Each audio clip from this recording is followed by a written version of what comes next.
We don't always have time to prepare homemade foods for our dogs and cats, but in this video we'll see 13 ways where we can up-level the nutrition value of their bowl. And before we get started, if you like any of these and you want to add them to your dog's or cat's bowl, but you would like a little bit more information, they each have their own videos, so I'm going to link them all in the description for you. Okay, so let's get started with number 1, which is eggs.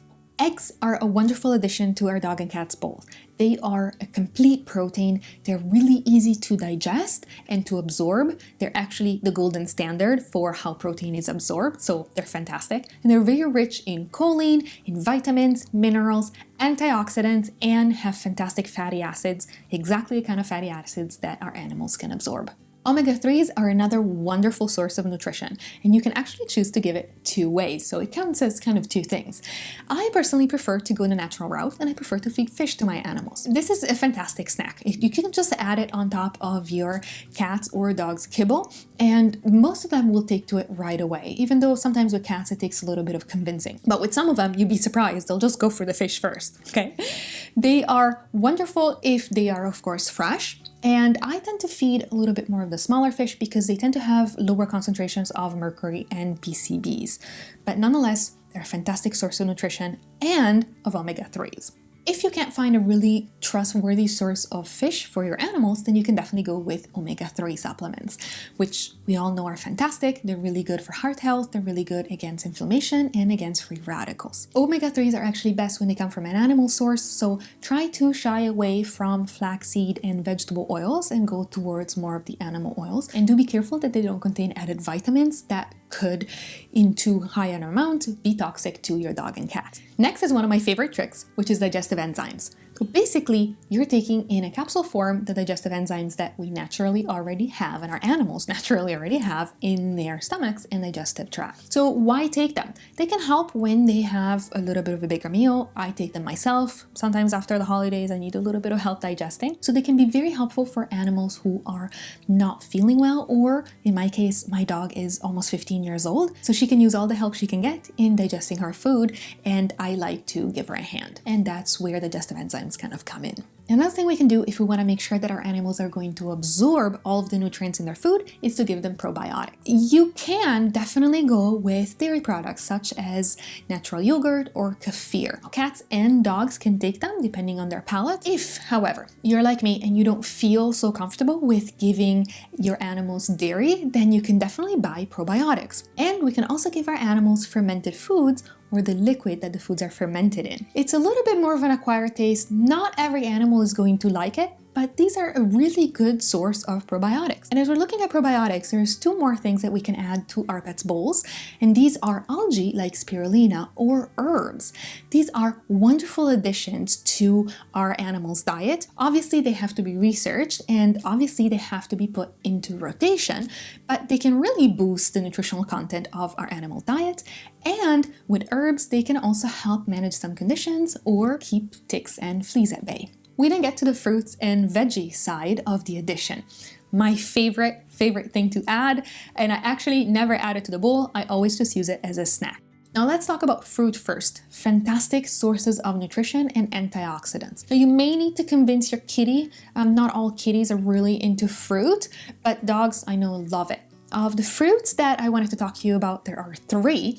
Blueberries, fantastic source of antioxidants, really good against cancer cells. You can give them fresh, you can give them frozen, you can give powdered, which I've also fed. My favorite way is to just get blueberries for myself to put in my yogurt in the morning, and then to just give Iberia a snack when I have it. She loves it. The other thing that I do in the morning is strawberries. Another fantastic source of nutrition, really rich in antioxidants. I grow them actually on my terrace, and in the morning I like to go outside with Iberia and pick a few, and then I share one with her, and then I put it in my yogurt. Finally, and this one is new, brand new, I just discovered it, I had no idea. Iberia has been telling me she wants fruit for quite a few years, and bananas are one of the ones that she's always asking me to eat, and I never thought much of it. I never thought it had the greatest nutrition, especially because it's high in carbohydrates, but let me tell you why it's fantastic. It's really good for the gut. It's a wonderful prebiotic, so it basically helps feed the probiotics that are already in our animals' guts. And they're really fantastic for animals that have sensitive stomachs or sensitive intestines, so really safe for them. The key here is to give them green bananas. So as green as you can find them, those are the ones that they suggest to give. And veggies, of course, are fantastic.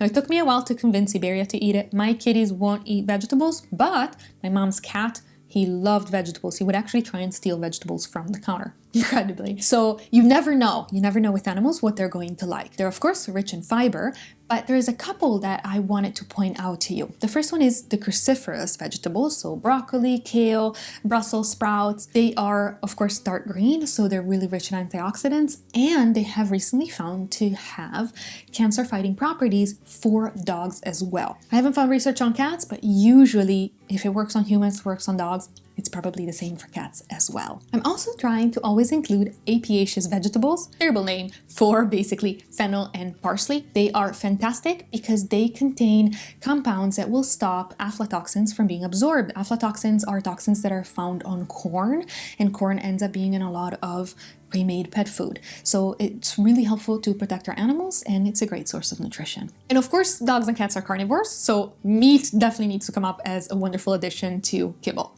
And before I tell you about it, I'm gonna ask you a favor. Do give us a like if you got some really good ideas and if you're thinking you might add some of these to your animals' bowls. Would really appreciate it. So meat, you can feed it raw or cooked. Of course, I'm a proponent for raw. If you're going with raw, then you want to make sure that you are careful for the source. It should be meat that is meant to be eaten raw. And I know that you have heard, because I've actually said it as well, that you shouldn't mix raw with kibble. Now, when I say it, what I actually mean is raw bones with kibble.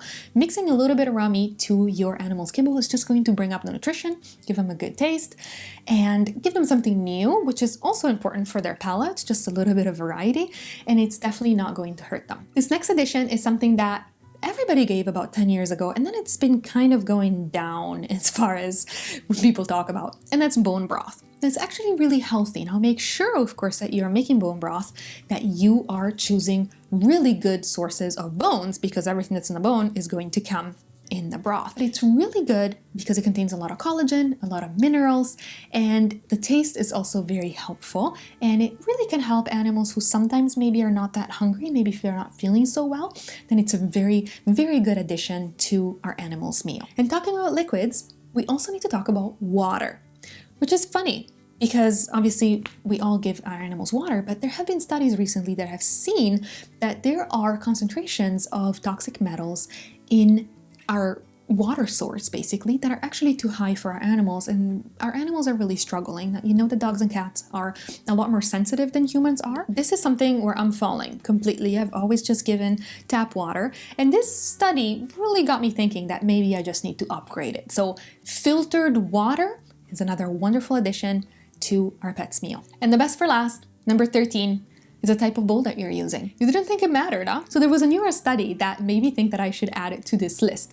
They have seen that certain types of bowls, namely glass bowls, are actually much better and much healthier for our animals than plastic bowls, ceramic bowls, or metal bowls. Now, metal I haven't used because some animals are sensitive, but I used to use ceramic, and apparently it keeps bacteria a lot more than glass bowls do. So I'm really glad that I made the switch to a glass bowl. Of course, if you're using glass, you have to go with Pyrex, which is basically oven proof.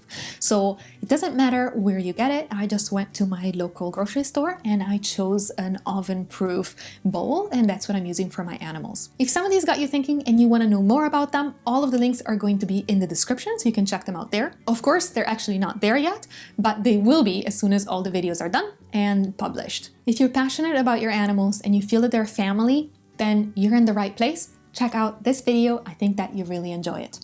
Thank you for watching. Give your dog and cat a kiss from us, and we'll see you in the next one. Bye!